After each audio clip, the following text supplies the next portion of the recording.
Hello student, today we are going to read grade 7, 8th chapter Human Environment, Interactions, the Tropical and Subtropical Region. So let's start our topic. Renuka was excited.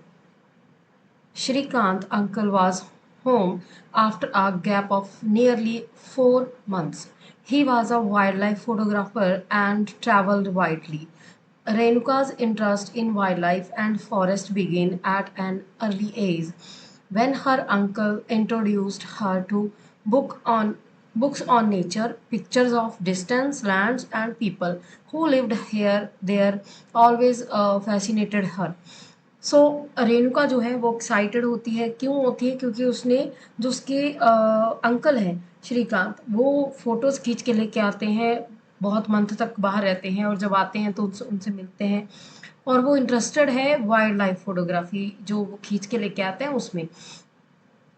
उसको शुरू से ये चीज़ का शौक है और वो बुक्स जो है वो नेचर से रिलेटेड है, वो भी उसने देखी है। अंकल उसको दिखाते थे और इंट्रोड्यूस भी करते थे। पिक्चर जो है वो हर डिस्टेंस के रिलेटेड है, पीपल से रिलेटेड है, डिफरेंट डिफरेंट है, मतलब कुछ भी कहीं का भी नेचर वगैरह हो सकता है।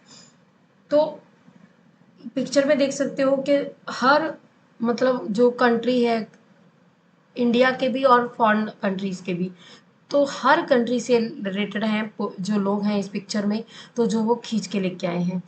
In this picture Renuka you can C people from different part of the world, some from dry region desert and some from frozen land and some from hot wet rainforest। तो अलग अलग जगह से वो बिलोंग करते हैं। They look so different from me, मेरे से वो अलग अलग दिखते हैं। ऑब्जर्व्ड रेणुका, रेणुका ने ऑब्जर्व किया। They may look different, but they share the same basic needs of life, food, clothing and shelter। तो हर जरूर तो हर इंसान की सेम है, बट वो दिखते अलग अलग हैं। Explained Shrikant uncle, their children do the same thing as you probably do। तो उनके भी बच्चे वही करते हैं जो आप लोग करते हो, प्ले गेम्स करते हो, quarrel sometimes and then make up, sing, dance and help the families with various things that need to be done. तो वो जो काम आप लोग कर रहे हो वो भी वो लोग करते हैं। They live closer to nature, nature के क्लोजर रहते हैं। And very early in their lives have learn to care for nature. तो बहुत जल्दी ही उन्होंने मतलब नेचर की जो नेचर की केयर करनी है उसके बारे में पढ़ लिया, समझ लिया। They learn how to catch fish and how to collect materials from the forest. तो वो जो कुछ लोग हैं जो फॉरेस्ट में रहते हैं उनको ये पता है कि उनके बच्चों को भी ये पता है कि कैसे मतलब फॉरेस्ट से चीज़ें लेके आनी है। वही सेम चीज़ जो जो कोस्टल एरिया पे रहते हैं उनको ये पता है कि फ़िश कैसे कैच करनी है, उनके बच्चों को भी पता है, बिकॉज वो एवरी डे वो देखते हैं उनको जो काम दूसरे कर रहे हैं। In chapter 8, 9 and 10, you will learn about the life of people in the different natural regions of the world। तो वर्ल्ड में जो हो रहा है हर किसी की लाइफ के बारे में आप देखोगे। सबसे पहले हम देखते हैं लाइफ इन द अमेजन बेसन। अमेजन बेसन जो आपको पता है कहाँ लाई करता है, वो आपका बहुत ही अमेजन बेसन जो है वो बहुत ही बड़ा रिवर है, जिसका एक तो नाइल रिवर है और अमेजन बेसन है, दोनों के बारे में बहुत ज़्यादा बात आती है। So let's start our topic. Before learning about the Amazon basin, let us look at the map figure 8.2। Notice that the tropical region lies very close to the equator. जो ट्रॉपिकल रीजन है वो equator के near में lie करता है, between 10 degree to 10 degree south और north दोनों में। So it is referred to as the equatorial region। the river amazon flows through this region। तो अभी समझ आया कि जो आपका इक्वेटोरियल रीजन है, इक्वेटर वाला पार्ट है, वहीं पे 10 degree north and 10 degree south है, तो वहीं पे आपका जो अमेजन फ्लो करती है उस एरिया में। Notice how its flow from the mountain to the west and reach the Atlantic ocean to the east. वहाँ पे जो माउंटेन्स हैं वहाँ से वो स्टार्ट होती है और वो वेस्ट से स्टार्ट होती है और रीच करती है अटलांटिक ओशन में। आपको पता है ये साउथ अमेरिका की बात आ रही है। साउथ अमेरिका में अमेजोन बेसिन है, अमेजोन रिवर है, और the place where are river flow into another body of water is called the river's mouth. जहाँ पे वो फ्लो करती है, रिवर फ्लो करती है, उसे हम कहते हैं माउथ ऑफ द रिवर, जहाँ पे डेल्टा बनता है। Numerous tributaries join the Amazon river to form the Amazon basin. Amazon river के अंदर और बहुत सारी ट्राइब्यूटरीज हैं, बहुत सारी रिवर्स हैं जो इसके अंदर आके मिलती है, जिसे हम अमेजोन बेसन कहते हैं। The river basin drains portions of Brazil, parts of Peru, Bolivia, Ecuador, Colombia and small part of Venezuela। The river basin जो है वो ड्रेन करती है पोर्शन ऑफ ब्राज़ील, ब्राज़ील में, एंड पार्ट ऑफ पेरू भी है, बोलीविया, इक्वेडोर एंड कोलंबिया, ये सारे वहाँ के पार्ट हैं उसके, और स्मॉल पार्ट ऑफ वेनेजुएला का भी है। Name the countries of the basin through which the equator passes. कुछ ऐसी कंट्रीज जिनके अंदर से वो इक्वेटर पास होता है। तो you can see the map here, see the green one it's Amazon basin. तो this one is a Peru, Ecuador, Colombia, Venezuela, इन सब में जा रही है, और सबसे बड़ा यहाँ पे ब्राज़ील है, और यहाँ पे बोलीविया में भी है ये।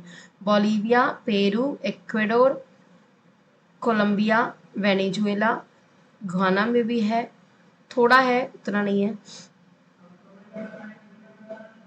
अमेजोन बेसन, ये सारे इसमें है जो है। So next we can read climate. As you know now, the Amazon basin stretched directly on the equator and the characterized by hot and wet climate throughout the year। तो आपको पता है जो क्लाइमेट अमेजोन बेसिन का है वो उसके अंदर डायरेक्टली जो इक्वेटर के ऊपर रेंज पड़ती है, जिसकी वजह से आपका जो वहाँ पे हॉट एंड वेट क्लाइमेट होगा, सारा साल रहेगा, हॉट भी और वेट भी। Both day and nights are almost equal hot and humid, क्योंकि ये सेंटर में इक्वेटर के ऊपर है, तो यहाँ पे आपको दोनों ही मतलब मिलेंगी वो चीज़ें। The skin feels sticky, skin sticky feel करती है क्योंकि वेट है वहाँ पे। It rains almost every day, हर रोज रेन होती है, that too without much warning. तो the day temperature are high with very high humidity. तो दिन का जो टेम्परेचर होता है वो हाई ह्यूमिडिटी होता है, हाई होता है, और ह्यूमिडिटी बहुत होती है। एट नाइट क्योंकि बारिश होती रहती है तो इवेपोरेशन होता रहेगा, तो इवेपोरेशन है तो ह्यूमिडिटी भी रहेगी। At night the temperature goes down but the humidity remains high. तो ह्यूमिडिटी परमानेंट ही रहती है, बट वहाँ पे टेम्परेचर जो है वो हाई चला जाता है।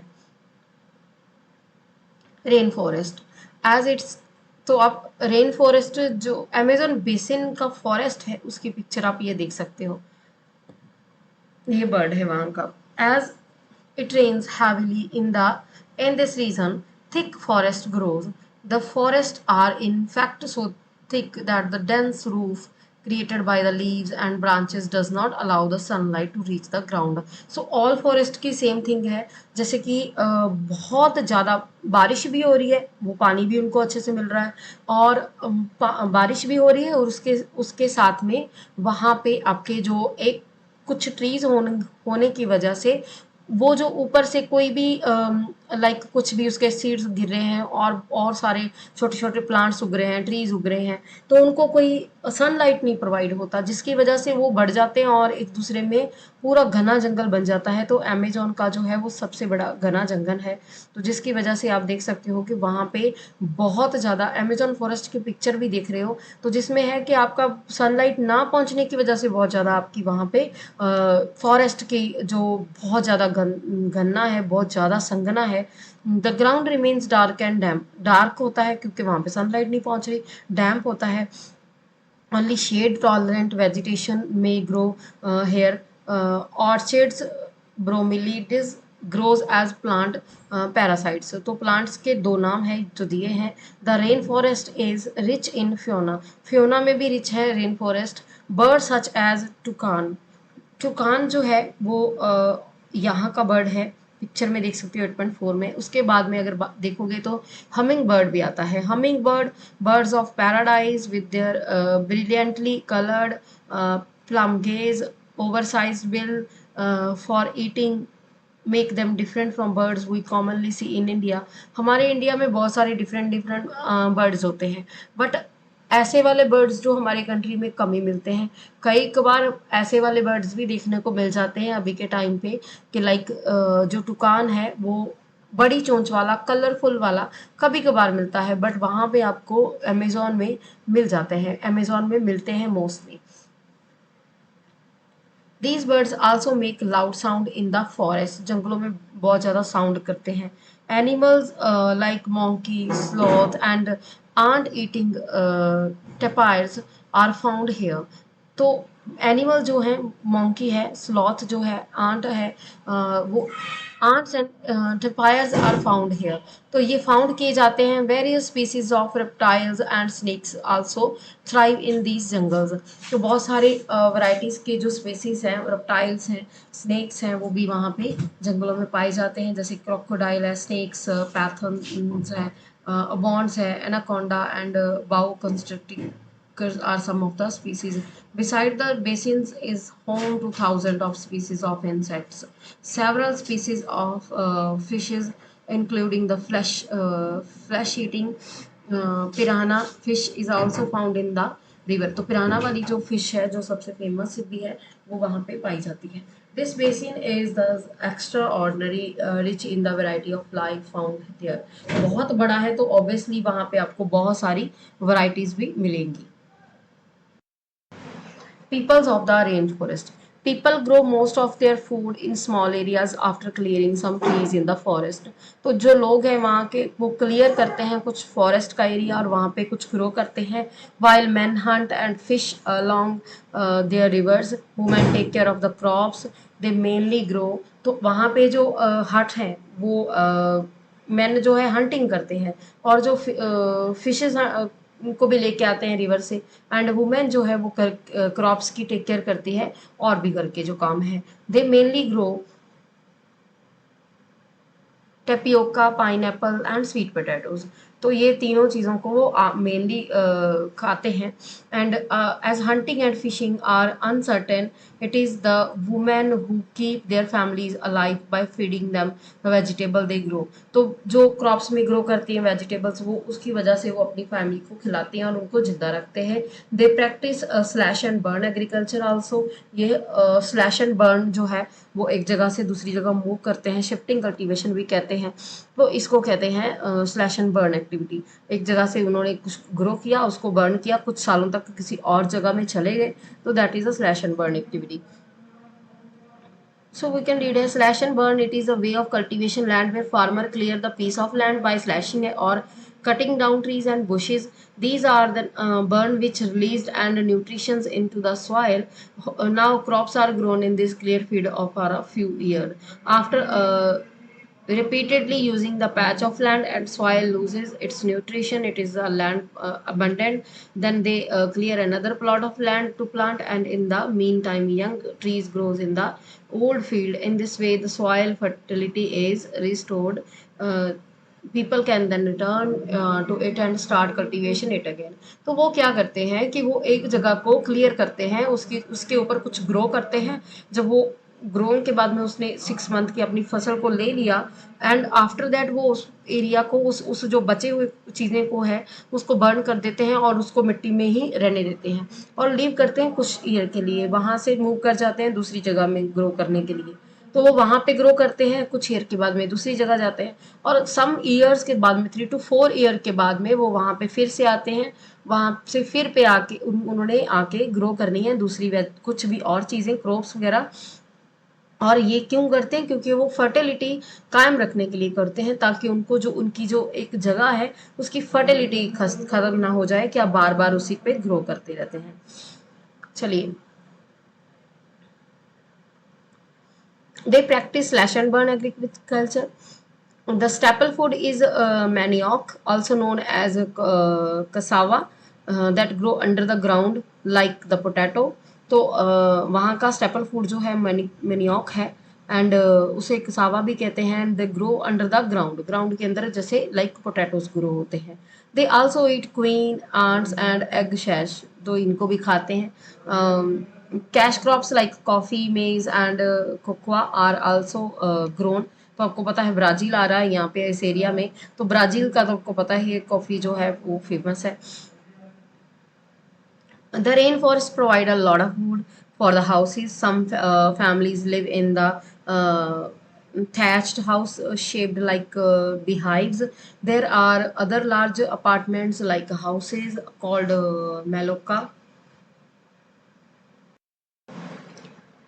मेलोका विद स्टीपली स्लैंटिंग रूफ्स। तो रेन फॉरेस्ट के टाइम में जो वो उनको सबसे पहले तो वुड की यूजेबल होता है, वुड यूज़ करते हैं वो अपने लिए हाउसेस बनाते हैं, ऐसे शेप्स बनाते हैं जैसे बी हाइव का बी का हाउस हो। तो लार्ज अपार्टमेंट भी लाइक हाउसेस ऐसे बनाते हैं मेलोका की, जैसे मेलोका नाम है उसका। तो उसके स्टीप स्लैंटिंग रूफ्स होती हैं जिससे क्या है, बारिश का पानी जो गिरता रहे। Life of the people of Amazon basin is slowly change हो रही है। In the older days, the herds of the forest could be reached only by navigation. The river in 1970, the train Amazon Highway made all parts of the rainforest accessible. Aircrafts and helicopters are also used to reaching various places.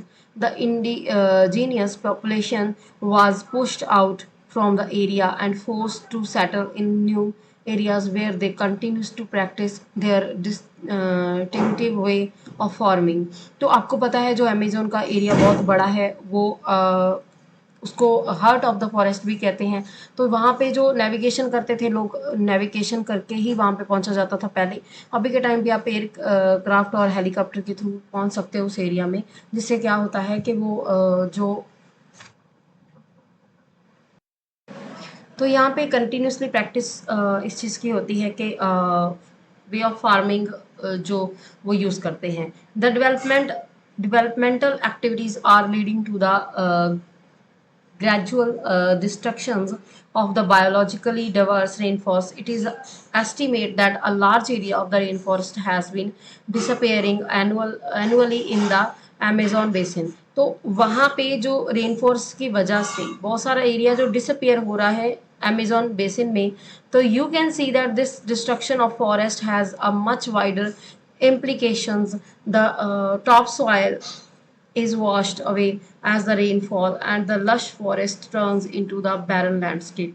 तो इसकी वजह से जो वहाँ का area है, बारिश होने की वजह से वहाँ का जो लैंड जो है वो टॉप की सॉइल जो है वो भी वॉश हो रही है, और उसके बाद में जो उसका लैंडस्केप जो होने शुरू हो जाते हैं ऊपर से। तो पिक्चर में दिखाया है जैसे कि ये वाला एरिया रिवर्स का है और ये जंगल भी है, ये आगे खेत भी है। तो ये दोनों तीन पिक्चरों में दिखाया है आपका, फॉरेस्ट का और ये वाला, ठीक है। Gradual destruction of forest. Forest ये था पहले, सबसे पहले उसको कट किया, कट करके ये हम बनाना शुरू कर दिया, खेत बनाए। अभी पहले इतना रह गया, अभी इतना सा रह गया, तो डे बाय डे उसको ख़त्म किया जा रहा है। सो नेक्स्ट है Ganga Brahmaputra basin. We will read in the next video. I hope you like the video, like, subscribe and share my channel. Thank you.